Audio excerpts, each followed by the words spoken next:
Igigisa nga lang natin dito yung ating pinagiling na manok. Sinama ko na sa paggiling yung bawang at sibuyas, tapos maglalagay lang tayo ng konting asin at igisa-gisa nga lang natin ito. Halu-haluin nga lang natin ito para maigisa ng maayos. At kapag nakita na natin na nagbabrown na siya ng ganito, pwede na natin ilagay yung ating 2 basong labong. Yung ating labong po, bago ko ihinihalo dito, ay nailaga na po yan at inugasan natin mabuti at piniga. Tapos maglalagay din tayo dito ng 2 malaking carrots at titimplahan nga lang natin ito ng toyo. Yung brand po ng toyo na gamit ko dito ay hindi siya maalat, kaya 5 kutsara po yung nilagay nating toyo. Naglagay din ako dito ng 1 sachet ng magic sarap, pero kung maselan po kayo sa magic sarap, pwede naman asin tsaka bechin ang ilagay nyo dito.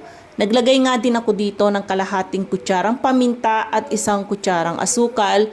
Pagkatapos, aking lang itong hinalo-halo ng mabuti. Saglit ko nga lang tong igigisa at lulutuin para hindi mag-overcook yung ating carrots kasi nailaga naman na natin ang ating labong. At pagkatapos nga natin lutuin, atin naman itong palalamigin. At kapag malamig na, dito naman na tayo magbabalot. At dito naman sa ating pagbabalot, 2 wrapper po ang gamit ko kada balot para hindi siya agad masira o mabutas.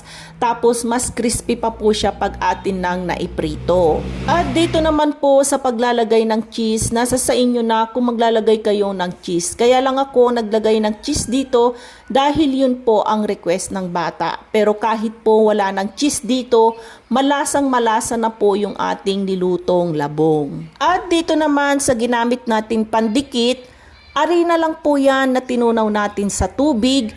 Mas maganda po kasi kapag ganito po yung ginamit natin pandikit, hindi po yan basta-basta bubuka kapag ating pinirito, mas secure po ang ating lumpia. At dahil nga madami tayong ginawa, ilalagay ko po sa freezer yung iba. At kapag ilalagay natin sa freezer, kailangan po bawat layer maglalagay tayo ng plastic para po hindi yan magdikit-dikit at hindi tayo mahirapang kumuha kapag tayo ay nagprito na ulit. At dito naman sa pagpiprito, mainam kung deep fry talaga siya para mas maganda po yung kanyang pagkakaprito. Kapag mainit na ang mantika, pwede ka nang magprito dito.